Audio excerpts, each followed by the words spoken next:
Okay, true story. I love the kid trailer. I wanted a kid trailer before I had kids. A trailer for a bike is amazing. You can haul things around other than kids. And one time I was doing that. I was coming back from Costco. I went there to get like apples and I ended up with a bunch of wine. That's Costco's secret to success. One time I went there to get turkey and I bought a shed.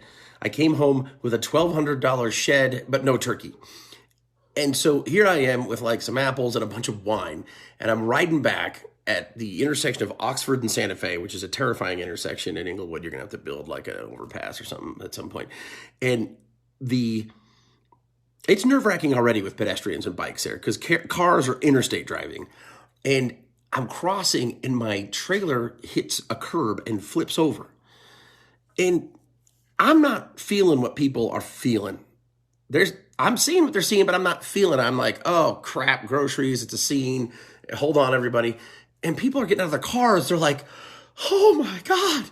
Because there's a kid trailer that's flipped upside down and the red wine is flowing into the highway. And it looks terrifying. Now, there's two levels of horror for the onlooker. One, a kid apparently just exploded.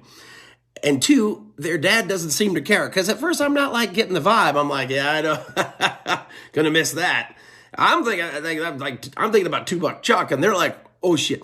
How many kids do you have that one can just break and you're totally nonchalant? And then I realized, and I'm like, oh God, I'm so sorry. And I like coax people into their vehicles. I'm like, it's just wine. But that's the downside, I would say there is, what looks like a kid ruptured on the, their fluids flowing freely on the freeway, because that's a scary intersection. But we got home with some wine, so it wasn't a total loss.